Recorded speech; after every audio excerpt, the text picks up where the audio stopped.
It is here. The Buccaneers play football today. I want you to just say that in your car right now. If you're out having lunch on a Friday, just close your eye. If you're driving, don't close your eyes. But if you're not driving, just close your eyes and go, the Buccaneers play football tonight. The Buccaneers play football tonight. Does that not put a smile on your face when you just say, the Buccaneers play football tonight? Buccaneer John, the Buccaneers play football tonight. I know that, man. Come on. I was on Pioneer show for a little bit today. Are you excited about the Buccaneers playing football tonight? What's your prediction for the score? Let's see. 45 Bucs. Maybe if they're lucky, Jets 3. All right, 45-3. And what do you think their record's going to be this year, the Buccaneers? 11-5 and then the Super Bowl. 11-5 in the Super Bowl. All right, Buccaneer John, thanks. You know, he still hasn't learned that they play 17 games. One of these days, he's going to realize it. But every time we ask him a record, he always gives us a record that involves a 16-game season. So. Well, then he'll probably think it's 12-5 if he finally learns. Correct. He's definitely not going to go 11-6. I can promise you that. The score, whenever I ask him the score, it's always Buccaneers 45. I've noticed that's always the number. It's usually 45-0, buddy boy, is what he says. I'm surprised that he actually, usually he would say 16-0, but yeah, he has not figured out that the Bucs play 17 games. But one of these days he might. We always appreciate Buccaneer John calling in the entire show. It's always good. Tim, what was your first impression when this guy just started calling every day when you were new here at the radio station? Are you like, what's going on? Do I have to take his call every single day? Oh, I kept taking the call until I was told otherwise. We usually just put him on hold. He can't figure That's out the iHeartRadio app, so we let him listen on hold. And it's great because if you want to go to him, he's always there. But he's always got somebody. It is a football Friday. I'm pumped up. I do have one of my friends scheduled a dinner during the Bucs game, so there's that tonight. Tim, you ever had a friend that scheduled a dinner during the Bucs game? Well, yeah, maybe during the Bucs game, but not other games. Have you ever been the person maybe that scheduled the dinner during the Bucs game? Yes, but because it's preseason, I couldn't care less. Did you not know? Because I didn't know at the time. I didn't either. I didn't either. But you can't say that anymore, that it's just preseason. You're a radio host now. I am. Preseason games are important. Don't get me wrong. I still watch. I still pay attention to preseason games, but it's just, in the heat of the moment. Like, again, that's the beauty about DVR and all that. I can just go back and watch it. So I didn't realize it when I said yes either. Tim invited me and my wife to have a nice dinner tonight with his family, which I am looking forward to. But when I did agree to do it, I did not realize it was week 1 of the preseason. So Tim and I will both be recording the game, and then we'll probably be able to fast forward through commercials. It'll probably be pretty nice. The dinner's at 6, so I have a feeling we'll be out of there a little after 7, and I think that we will be able to catch up by halftime. We'll get to skip the commercials, which is always good because football games have so many damn commercials. A couple things I'm going to be paying attention to tonight in the game. Obviously, number one, it's probably who everybody's going to be paying attention to. That is Ted Hurst. I'm really excited to see this kid play. We've seen all the videos on social media. We see what he's doing at practice. I'm always cautious about players getting hyped up at practice and getting my hopes up over the players and the team during training camp, but it's hard not to with Ted Hurst because I feel like you can't fake these catches that he is making with defenders in his face. I think you can fake sacks at practice, right? Because they're not actually hitting the quarterback. So it's hard to take the sack stat serious, even though they are happening at practice. But when Ted Hurst is out of practice and he's making these catches and you see him all over social media, and I've seen a couple of them in person, you're like, wow, this kid really is super talented. And obviously we have very high expectations for Ted Hurst. Maybe too high. We're putting a little pressure on this kid that he's got to come in and fill the void of Mike Evans. And I hope that he doesn't feel like that's what he has to do. If he's listening to the outside noise, that's probably what he's hearing because so many people have compared him to Mike Evans. I don't think that's fair. I don't ever want to compare someone to Mike Evans.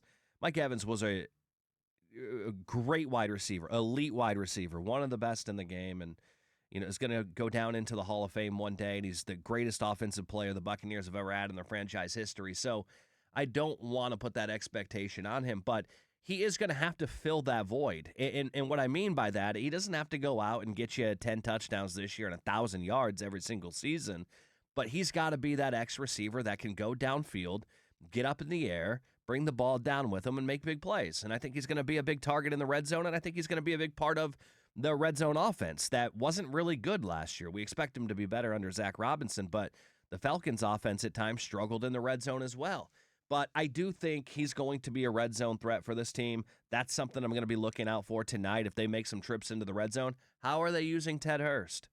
Is he a big part of that? I expect him to get a good amount of snaps tonight. I don't know how much the Bucs are going to play some of these guys. I don't know if they're going to go deep into the roster a majority of the game because they did scrimmage against the Jets pretty much all week in practice. So that really was kind of the game. That's more of the game than the actual game tonight. That's where the starters compete against each other. And we talked to Steve Isbich yesterday on the show, and he rave reviews on the offense and how they performed in the 1-minute drill. They went down and scored a touchdown, and Ted Hurst had 2 catches, 1 for 8 yards and 1 for 25 yards. So I'm absolutely checking out tonight. How are they using Ted Hurst, and how important is he in the red zone? And I'm watching his yards after catch, too. That was something we were also told yesterday, is that the difference between him and Mike Evans, and something that Ted Hurst might be actually a little bit better at is, and again, I say that with caution, but the one thing that he has going for him is apparently he's a monster yards after catch. So we are looking forward to seeing that tonight. Text line already lighting up. People are also tired of comparing Ted Hurst to Mike Evans. No, I totally get you, man. It's not something you want to do because, one, you're getting your hopes up. Two, it's a little bit disrespectful, I think, to Mike Evans to be comparing him for a rookie. And then 3, I just think it's not fair to Ted Hurst to come in and automatically fill those shoes. We never did that to Baker Mayfield when he got here. We never looked at Baker and said, all right, you got to be Tom Brady, or you do this like Tom Brady, or you do that like Tom Brady. We just didn't do that. No matter who was going to be the quarterback of the Tampa Bay Buccaneers, we knew they were never going to be Tom Brady because we knew Tom Brady was the GOAT. And Mike Evans is the GOAT wide receiver of the Tampa Bay Buccaneers, and it's not fair to put anybody else in that situation. So I think we got to treat Ted Hurst the same way we treated Baker Mayfield when he was replacing a legend on this team. I would like to see Ted Hurst get a deep ball opportunity tonight. That is something that I want to see. I'd like to see them go deep down the field, see what happens there, and let him go up and get it. What were you saying, Tim? I was just going to say, don't forget, Steve Smith raved about Ted Hurst after the draft and how he's excited, I think, for Ted Hurst himself. So I agree with you. Ted Hurst is not Mike Evans. Let's not put that pressure on the kid. But there are some people outside, even nationally, talking about, hey, Ted Hurst is going to be something special. I mean, look, I was watching a little bit of the film at 49ers training camp, and then, of course, seeing the training camp here, and I like the way Ted Hurst is running routes compared to Mike Evans right now. Mike looked kind of slow the other day at practice, and he is older, but you're right. I think I have high expectations on him, but I don't want to call him Mike Evans. There's just way too much of that. And again, I don't think we should disrespect Mike, even though he kind of left not really on the best of terms. I think you are disrespecting a legend by comparing him to a rookie.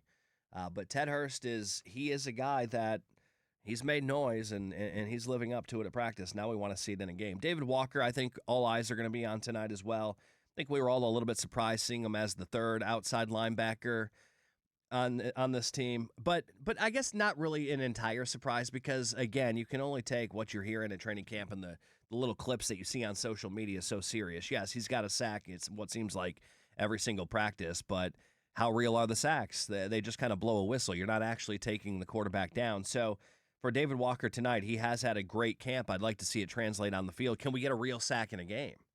That would get me excited about David Walker. Because he has recorded a lot of sacks at practice. And, of course, we're going to pay attention to the entire secondary. The secondary is the most concerning part of this entire football team. The depth at secondary, not good. And now you got Zion McCollum, who is looking at a groin injury right now. And no matter how you feel about Zion McCollum, it's no secret he's one of the better corners on this team. He's important to this team and their success this year. Again, so if you don't think he's very good, Well, I'm here to tell you there's not really many better than him on the team. Unfortunately, that's just the way this roster is made up. So we hope that he can get healthy, but definitely going to be paying attention to the secondary tonight. Aiden Garnes is a undrafted rookie who has started to make a name at camp, and he held his own in practice this week up against Garrett Wilson. We'll see him do it in a game tonight. I think a lot of people are going to be paying attention to Aiden Garnes. Remember that name out of Arizona. Again, undrafted, trying to find himself a spot on this team and be one of the backup guys at the cornerback position. So we're hoping to see some success there because, again, the depth of the secondary is, I think, what's either this team's going to live and die by it, really. The secondary is either going to come through and be better because the defensive front's going to be better, or teams are just going to be able to throw it all over the Buccaneers. And I'm starting right now. Where I'm at right now is I think teams are going to throw it all over this football team. Do I think that the front seven is going to be better? I do. Do I think that they're just going to all of a sudden be a top 10 front? No, not yet. I don't think they are going to be. Now maybe they will. Maybe they will surprise us. I'd love to be proven wrong. I'd like to be wrong on that, but I don't think you just go from one of the worst front sevens to one of the best overnight, even with Ruben Bain being as good as he has been. Again, he's just a rookie, so I'm going to temper my expectations on the defensive front, but I do believe the defensive front being good and better will absolutely help out the secondary, which overall is going to help out this defense because the secondary depth, I mean, Benjamin Morrison is listed as the second-string corner, and the guy hasn't taken a snap all year long at training camp. So that doesn't make me feel good about where we are on the defensive side of things. So those are a couple guys I'm going to be paying attention to on the defensive side. And, of course, Josiah Trotter, listed as the second-string middle linebacker. I think before the season starts, he will be the starter over Savasier Dennis. So we'll be paying attention to both of those guys tonight. And maybe when it's all said and done after tonight, maybe Josiah Trotter sends a message and becomes the starter next to Alex Anzalone there in the middle of this defense. He's been great at camp, too. We know he's a run stuffer. He was good at stopping the run at Mizzou, and he's been pretty good in the pass defense as well here at training camp. So that's another body I'm looking forward to watching tonight. But, again, really just focused on the entire depth of the secondary. We'll be paying attention to that. What I don't want to see is a Geno Smith. I don't know if Geno's playing tonight. I didn't even pay attention to much of the Jets. Whether it's Geno or whoever it may be for the Jets, we're not talking top-tier quarterback play here. The last thing we want to see is the secondary get lit up, even if it's not our starters. But I think you're going to see a couple of the starters out there. I think Jacob Parrish, I would imagine we'll see him. Tyke Smith, I think we're going to see these guys. Again, this is what's tough about the preseason is I don't know who's playing. And we're not going to know for probably a couple more hours once we get closer to kickoff. But we do have football tonight. I want to keep talking about the Bucs preseason game. What are you paying attention to tonight? 888-388-0957. We'll talk about that. I also want to talk about who are we going to be talking about on Monday after this game takes place. We'll get into all of that next on 95.7 WDAE and AM 620. The Buccaneers play football tonight. God, that feels good to just say. I do have to point this out before we get back into the Buccaneers. Of course this would happen. Yesterday, somebody on the text line said, what are your thoughts on the Buccaneers signing Terion Arnold with our corner depth being where it's at? I said, I don't think Terion Arnold is that good. I think that he comes with I think that he's not good enough to come with all that baggage. I didn't think it was worth it. And I said, there's a reason no team has signed him and no team's going to sign him. And then immediately after we get off the air, well, not immediately after, but a couple hours after we get off the air, Adam Schefter reported that Terion Arnold planned to sign with the Seattle Seahawks.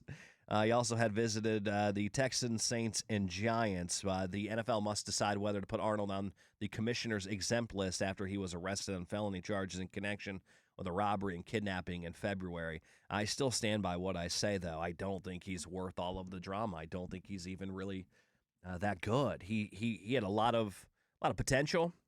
The expectations were high, being a first-round pick, 24th overall, coming out of Alabama, but he never really lived up to that. And if you go look at all of his PFF grades, he's towards the bottom of the league. So it was hard for me to want to bring in that type of guy and bring in more distractions for the Tampa Bay Buccaneers, who really already have enough of their own with the Baker Mayfield stuff, the Vita Vea stuff. I don't think they needed to bring in a guy like Terion Arnold. I am surprised that the Seattle Seahawks are taking a chance on this guy because everything I've heard to people that are close to the situation, there is a really, really good chance that he's going to go to prison here in Tampa. And that's the thing. Sorry to cut you off, but all the distractions are here in Tampa. Yeah, correct. Yeah, Why would you want him here? And you're right. His crime took place here in Tampa, but he you don't get these charges against you in that many. You don't have, what was it, 8 felony charges? You don't get 8 felony charges against you if the feds don't have something on you. They know that they've got, I feel like they got this kid dead to rights, and of course it's all going to play out in court, but I think he is going to go to jail, and I don't think it was worth it for the Bucs. But I did find it funny that the moment I said no team's going to sign this kid, hours later he signs. You sent me it last night, and I went, of course. It's just my luck. It always works out that way. What do you guys want me to do? What do you guys want me to say today that will the opposite will happen tonight? Because I have that power, apparently. Well, you're all right. Say the opposite. That Baker will never get signed. Vita will never get signed. Baker's not going to get signed. Vita's not going to get signed. The Rays are losing tonight. There you go. It's going to be a great weekend. I do want to talk a little bit about the Rays here coming up just after 12:30. But we were talking about the Buccaneers and what we're looking for tonight in the game, getting some feedback here on the text line about everything we were talking about. Dolan said Ted Hurst just needs to be Ted Hurst. People need to stop comparing him to Mike. Yeah, I agree. You're not going to stop that. I think when people are comparing him to Mike, it's not necessarily his skill per se. I think a lot of it is really just the size. And when you do look at a Bucs wide receiver flying down the field like he's doing, he does remind you of Mike in a way because of his size. But I'm not gonna compare his game with Mike's game. It's way too early in his career. Somebody did point out on the text line. David said we all compared Emeka to Godwin last year, and that kind of worked out just fine. Emeka was a first-round pick, and Godwin's not Mike Evans. I don't think Godwin's a Hall of Fame wide receiver. He's a damn good wide receiver, but I don't look at him as a first ballot wide receiver. So I think that's a totally different type of comparison because I think Evans is better than Godwin, and I think Emeka Egbuka, again, a first-rounder compared to a guy that came from a small school in the 3rd round. Emeka Egbuka came into the league with high expectations coming out of Ohio State, who produces really good wide receivers and then sends them off to the NFL. Another text from Tim says, what about Jalen Daniels? Think he can make the team? Keep up the good work, Nick. Thank you for the compliment. Was that from you, Tim, or was that from a different Tim? Did you text me that nice? Well, I mean, I always give you compliments after the show, but no, this is a different Tim. All right. I do appreciate your compliment. There's days where I leave the show and I'm like, God, that show sucked. And Tim's like, really? I thought it was a good show. I'm like, yeah, I don't know. I'm my toughest critic sometimes. Jalen Daniels, I am excited to see Jalen Daniels play. A lot of hype on this kid. Sam Cohen, our producer of the morning show, he went to Kansas, and so he has watched Jalen Daniels play up and close a lot. I thought he had a little bit of a hot take, thinking that his ceiling is top 13, 14, 15 quarterback in the NFL. It's very rare an undrafted quarterback becomes successful. It's not it's happened before.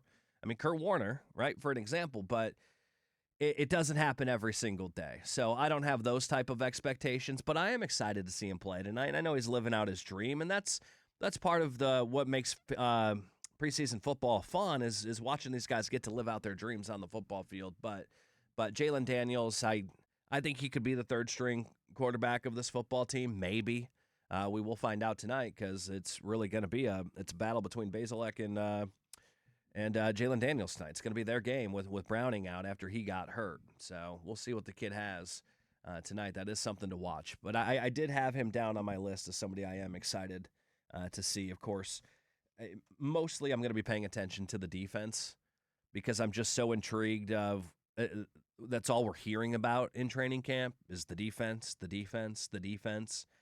And I think everybody is believing everything that they're reading and seeing. And I think the expectation of the defense early on here before the season is even started is that this defense is going to perform at a high level. And I want to see if it really is going to translate to a game. And again, I know we're not going to see a lot of starters. Ruben Bain not playing tonight. A lot of people upset about that. My take on that yesterday was I think that's a good thing. The fact that the coaching staff doesn't need to see more out of him tells me that they've seen enough. I think they knew he was going to be the starter coming in because we are so weak at the position, but the fact that they're not going to have him play at all, it tells me he's ahead of schedule and maybe even better than they thought he would be coming in to camp. So I'm really happy with what we've seen from Ruben Bain, and I'm okay with not seeing him tonight because I want to make sure none of our important pieces of this defense and of course this offense get hurt. After last year, I don't mind if none of the starters play at all in preseason. I'm okay with that. If you want to get them a drive, it sounds like they're gonna play next week against the Chiefs at Raymond James Stadium. The Chiefs usually play a lot of their starters in preseason too. There will not be joint practices, unfortunately, between the two teams because the Chiefs do not participate in joint practices. That's kind of their thing. Ever since Andy Reid's got there, he does not do joint practices. But the Chiefs generally play a lot of their starters in preseason. Now, again, I don't know if has Mahomes been practicing at training camp?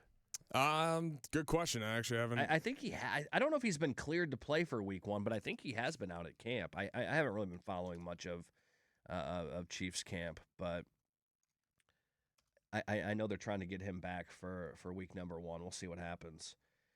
Yeah, it looks like he is at training camp. Yeah, Chiefs. Andy Reid says Chiefs are leaning against playing Patrick Mahomes in preseason opener. So no, I knew he wasn't playing in the preseason opener. I'm curious if we'll see him at Raymond James Stadium next week. I guess Ian Rappaport tweeted out just a couple of days ago that Mahomes is on track to play in week 1. Of course he is. He's Mahomes. But, well, yeah. I mean, listen, he's coming back from a serious knee injury. I'm not looking at him as the old Patrick Mahomes. Let's put it that way. He's going to have a long road ahead of him. Yeah, it was definitely a serious injury, but if there's one guy that's going to overcome it, it'll be Patrick Mahomes, and no one's going to be able to get near Patrick Mahomes this year without a whistle being called pretty damn early. Who are we going to be talking about on Monday? I think Ted Hurst is one of those guys we'll be talking about Monday. I think he's going to get a touchdown tonight, and I think that's just going to fuel those conversations and those Evans comparisons even more, unfortunately. Not from me, but just from people in general. That'll be a conversation. And I think Jalen Daniels, if he goes out there and he has a good game, I think you're going to start hearing the narrative, we don't need to sign Baker. This kid's going to be great. Jalen Daniels. Because there is a lot of hype from him. So we'll see if he can live up to the expectations tonight. But I'm looking forward to it. I usually get into preseason games for about 10 minutes, and then I'm like, all right. But with the Buccaneers, it's different because it's work, and I do love this job. I will watch it from start to finish. I didn't watch too much last night in the preseason. I know there was a lot of action last night. I did see a little bit of the Eagles, and everyone was comparing Jeremiah Love to Adrian Peterson. You do kind of see that on the big long run that he had. He does kind of look like AP. Again, crazy comparison for a rookie, but he really did look like him. And it was kind of weird because if he didn't tell me, if you would have said, "Hey, that's AP right there in his prime running," it looked just like him. It really was kind of bizarre. Fernando Mendoza threw a touchdown last night. It'll be interesting to see when he starts for the Raiders. I think they should just let Kirk Cousins play out the year and just continue to work him. Let Mendoza get the work here in the preseason. If you ever have a big lead, maybe bring him in. But I would just sit him on the bench all year long. Let him learn on the bench from Kirk Cousins, who is like the grown-up version of Fernando Mendoza. I always thought they were kind of similar, so it is funny that the Raiders went out to sign him. But I just think when you let a kid sit and learn, he can benefit so much from it. And it's hard not to use Patrick Mahomes as the example because you throw these guys right out there in the fire, and they don't always succeed, and then all of a sudden we're giving up on them, just a couple of games into their career. So I like to let them sit back and develop under a starter. We'll see what happens there with the Vegas Raiders. But Fernando Mendoza looked good last night. And Drew Aller stole the show last night. I think he was 10 of 13 with 150 yards, and he threw 3 touchdowns. And that's a guy that I wasn't very high on at preseason hype, baby. Preseason hype. I was never really a big fan of him at Penn State, but yeah, he had a good game last night, which is obviously going to draw some hype behind Aaron Rodgers. Maybe he's the successor there in Pittsburgh.